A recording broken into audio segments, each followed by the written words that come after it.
बिस्मिल्लाहिर्रहमानिर्रहीम। अस्सलामुअलैकुम dear students, हम अपने न्यूमेरिकल एनालिसिस के कोर्स में बुक फॉलो कर रहे हैं, सिंप्लीफाइड न्यूमेरिकल एनालिसिस। हम हैं चैप्टर 4 पे, न्यूमेरिकल इंटीग्रेशन। इस चैप्टर में हम न्यूटन कोट्स इंटीग्रेशन के बारे में बात कर चुके हैं और उसमें जो उसके दो बेसिक मेथड्स हैं, ट्रेपेजॉइडल रूल और सिम्पसन्स 1/3 रूल, उन मेथड्स को हम ड्राइव भी कर चुके हैं। और जो इससे आगे के मेथड्स हैं उनको ड्राइव करने के लिए हम फ्रेमवर्क भी डेवलप कर चुके हैं और डिफरेंट फार्मूलाज को भी, चाहे वो सिंपल वाले हों चाहे कंपोजिट वाले हों, हम देख चुके हैं।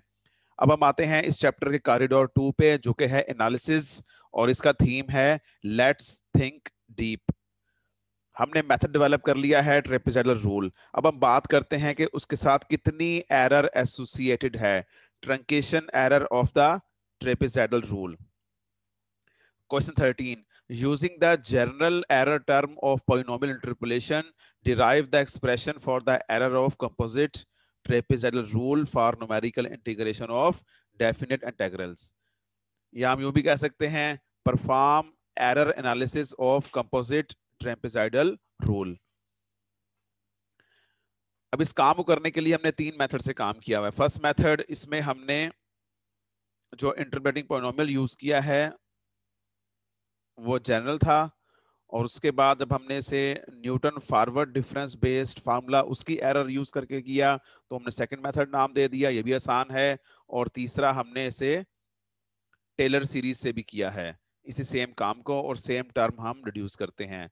हम चलें फिलहाल इसे पहले वाले से कर लेते हैं। First, the error analysis of the basic trapezoidal rule is performed, यानी हमने कंपोजिट करना है तो पहले सिंपल वाले कर लेते हैं। For this purpose, that is, हमें इंटरवल लेते हैं ए बी का, जिसे x0 x1 भी कह सकते हैं। उसकी लेंथ कितनी होगी है h। By the theorem about the error associated with the polynomial interpolation, if a first degree polynomial interpolates a function f at the nodes x0 and x1 and f double derivative is continuous, then for each x in this interval there exists an xi such that error जो होगी वो इसके equal होगी।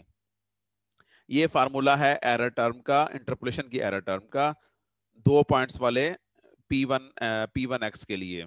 यानी 2 point use करके हमने p1x develop किया है, उसके साथ जो एरर एसोसिएटेड होती है वो इतनी होती है। अब चूंकि ट्रेपेजॉइडल रूल में हम p1 को इंटीग्रेट करते हैं, तो ट्रेपेजॉइडल रूल की एरर के लिए p1 से जुड़ी हुई जो एरर है हम उसे इंटीग्रेट कर लेते हैं।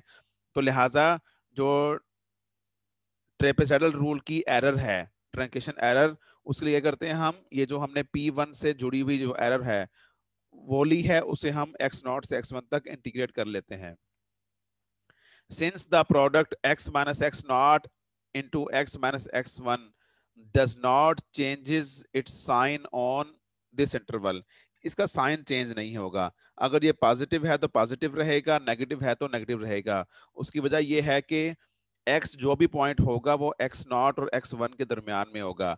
जब आप x में से x बड़ा होगा x0 से या इक्वल होगा उसके, और जो x1 से के इक्वल भी हो सकता है वो x, या उससे छोटा भी हो सकता है, तो ये वैल्यू हमेशा पॉजिटिव आनी है और ये वैल्यू हमेशा नेगेटिव आनी है, क्योंकि x x1 से अक्सर किसी में छोटा ही होगा या बराबर होगा, और दोबारा और जो ये x है ये x0 के इक्वल होगा या उससे बड़ा होगा। तो लिहाजा ये आंसर पॉजिटिव आएगा, नेगेटिव नहीं आ सकता, और ये पॉजिटिव नहीं आ सकता। बहरहाल जो भी केस होगा उस केस में इसका साइन जो भी होगा वो चेंज नहीं होगा। And f double prime is continuous by weighted mean value theorem for integrals. There exists a point x is equal to s in this interval for which xi जो कि s पे depend कर रहा है and the error terms becomes, यानी weighted mean value theorem ये provide करता है कि जब दो फंक्शन आपस में मल्टीप्लाई हो रहे हो, प्रोडक्ट है उनकी, तो उनके इंटेग्रल में से एक फंक्शन ऐसे बाहर आ सकता है।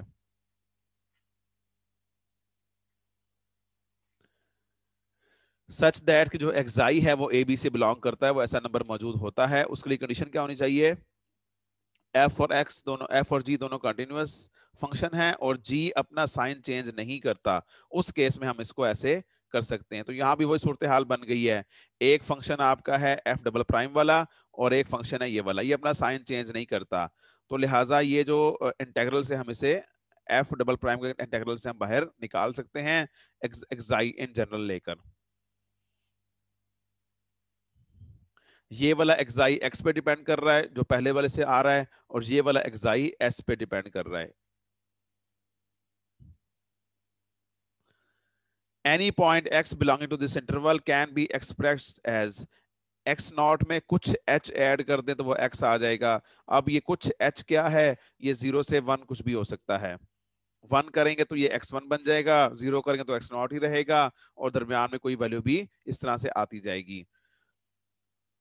अब हमने पहले की तरह x माइनस एक्स नॉट को अल्फा एच कह लिया, x माइनस x1 रीअरेंज करके तो अल्फा माइनस 1 h आ चुका है। मोर ओवर ये जो पॉइंट्स बन रहे हैं x is equal to x not, इसका मतलब क्या है, वहां पे अल्फा 0 है, x इक्वल टू x1 मतलब क्या है, वहां पे अल्फा 1 है, और dx इसके इक्वल है h d अल्फा के इक्वल आ जाएगा। असल में हम करने का चाह रहे हैं, हम बेसिकली जो हमारा इंटीग्रल ये बन चुका है, हम इसकी जो लिमिट्स ऑफ इंटीग्रेशन है वो चेंज कर रहे हैं, x नॉट से x1 को मैप कर रहे हैं 0 से 1 पे। अकॉर्डिंगली ये alpha h alpha minus 1 h into h d alpha आ चुका है। ये हमने dx को एच डी अल्फा से रिप्लेस कर दिया, x माइनस x1 को अल्फा माइनस 1 इंटू एच से रिप्लेस कर दिया, और x माइनस एक्स नॉट को अल्फा एच से रिप्लेस कर दिया। रीअरेंज किया हमने तो हम कहां पहुंच गए, ये हम यहां तक पहुंच चुके हैं, -1/12 h cube f double prime of xi. This is the error term for a single application of trapezoidal rule in AB. और इसका ऑर्डर ऑफ एरर कितना है, O h square, big O notation है, एच क्यूब इसकी, big O h cube इसकी error है, O h cube.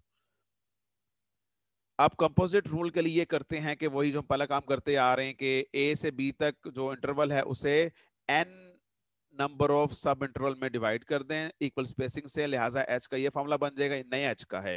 ये जो अपन ने पहला लिया था वो ए बी में एक ही एच लेंथ ली थी, अब क्या है, जो हर सब इंटरवल है उसकी लेंथ एच है, वो किसके इक्वल है, बी माइनस ए और एन के, यानी कोई भी दो कंसेक्टिव पॉइंट डिफरेंस है वो सेम है।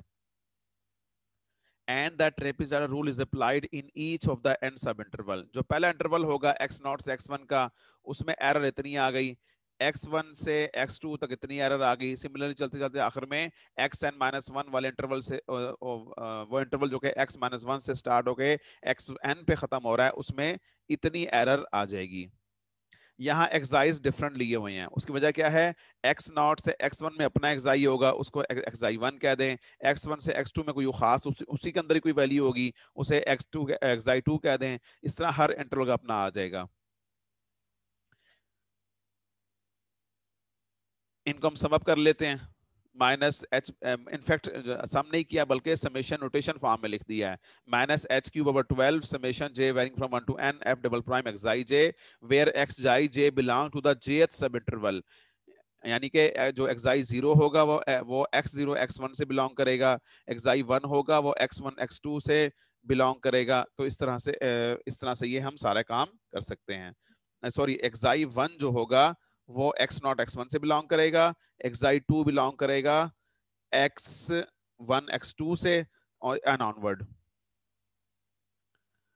इसके बाद हमने क्या किया कि एक एच हमने सेपरेट करके इसको एच स्केयर कर दिया, जो दूसरा एच है उसको बी माइनस ए ओवर एन की फॉर्म में लिख दिया, और इस एन को हम अंदर ले गए हैं तो क्या बन गया, 1/n दिस। तो ये बेसिकली फंक्शन की एवरेज प्रोवाइड करता है फार्मूला। तो यहाँ हमने F double prime of eta लिख दिया है। क्या चीज है हेयर, ये जो हमने टर्म गायब की है उसके बजाय हमने एफ डबल प्राइम ईटा लगाया, क्या चीज है, is considered as the mean और average of the values of f double prime on AB lying between its maximum and minimum value of f double prime. Hence, by intermediate value theorem, there exists eta in AB such that f double prime eta equals the average value. यानी मकसद क्या है, ये average value किसके equal होती है कि उस इंटरवल में खास पॉइंट होता है कि उस पॉइंट पर फंक्शन की वैल्यू लें तो वो एवरेज वैल्यू बन जाएगी। This completes the derivation. तो यहाँ पे इंटरमीडिएट वैल्यू थ्योरम का यूज किया गया है। ये पहले भी हमने पिछले चैप्टर में किया था, तो इसलिए रिवाइज हो गया था, तो अब रिकॉल करें इसको। The error term of the composite trapezoidal rule is of order O h square, तो इसमें एच स्क्वायर की इन्वॉल्व है, तो लिहाजा हम कह सकते हैं कि ये ओ एच स्क्वायर की ऑर्डर की एरर है। बाकी में दोनों में, बाकी जो सेकंड मेथड है उसमें यही अप्रोच यूज की गई है। फर्क सिर्फ इतना है कि हम जो एरर उठाई है वो हमने फॉरवर्ड डिफरेंस वाली एरर उठाई है, जनरल P1 वाली नहीं, बल्कि forward difference, Newton forward difference से आने वाले जो फार्मूला है उससे जो P1 की एरर आती है उसको यूज किया है, तो इससे इंटीग्रेशन का प्रोसेस थोड़ा सिमट गया है, बाकी अप्रोच बिल्कुल वही है। तीसरा मेथड जो कि है इसका टेलर सीरीज से, तो वो टेलर सीरीज से ऐसे एक और अंदाज में किया गया है, और ये बज़ाहिर शार्ट है लेकिन इसका प्रूफ थोड़ा सा वीक है रीजनिंग के एतबार से as compare to other two proofs. बहरहाल आंसर हमें वही मिल जाते हैं, इसमें कुछ इजाफी assumptions भी करनी पड़ती हैं। What are the error bounds for the composite trapezoidal rule? हमने composite trapezoidal rule की एरर ये मालूम कर ली है। अब हम क्या करते हैं कि जो एफ डबल प्राइम है ईटा, ये जो वैल्यू है, हम ऐसा करते हैं कि यहाँ देख, सिंपल सी बात है कि जो ए से लेकर बी तक का इंटरवल है, एफ डबल प्राइम की वैल्यू दरमियान में किसी पॉइंट के ऊपर ही आएगी ये वाली। हम ऐसा करते हैं, इसको रिप्लेस कर देते हैं इसकी मैक्सिमम पॉसिबल वैल्यू से। तो हम फर्ज कर लेते हैं कि ए से बी तक एफ प्राइम की जो मैक्सिमम पॉसिबल वैल्यू है वो m2 है। तो अगर हम यहाँ पे m2 रख लें तो इसका मतलब ये होगा कि जो कंपोजिट ट्रेपेजॉइडल एरर है वो मैग्नीट्यूड के एतबार से बहरहाल इससे कम होगी। तो ये हमने इस तरह से उसे मेंशन कर दिया है कि beta m2 less than equal to ECT और less than equal to beta m2 small. Small वाला हमने ले लिया मिनिमम और कैपिटल वाला ले लिया मैक्सिमम वैल्यू।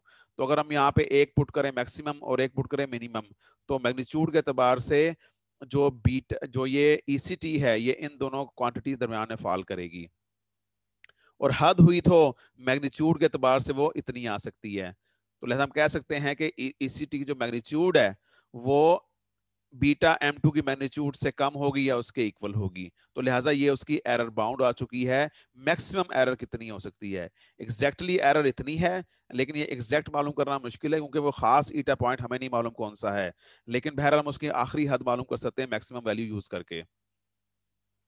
अब ये कुछ प्रॉब्लम्स हैं वही जो हम पहले करके आ चुके हैं, अब हमने इसमें एरर मालूम करनी है। ये बहुत सिंपल से हैं, जिस तरह हमने इंटरपोलेशन में एरर यूज की है, फार्मूला यूज करके एरर निकाली, वैसे ही कर सकते हैं। ECT कंपोजिट की इतनी है, यहाँ पे जो बाउंड है वो बना लें, बीटा मालूम कर लें, पुट करें, और हमने फर्जी H2 रख लें तो इतना बनता है, H.2 तो इतना बनता है बीटा की वैल्यू। तो लिहाजा अब हम ऐसा कर लेते हैं, इन पहला पार्ट है फॉर एग्जाम्पल x³ + 1, तो हमने एफ प्राइम मालूम किया, एफ डबल प्राइम मालूम किया, m2 निकाल लिया मैक्सिमम पॉसिबल वैल्यू और मिनिमम पॉसिबल वैल्यू।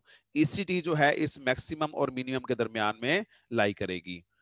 ये H2 के लिए कर लिया हमने एक पार्ट, एक और पार्ट कर लें H.2 के लिए फॉर प्रैक्टिसिंग, तो उससे एरर इस तरह से आती है। इस तरह से बाकी पार्ट्स किए जाएंगे।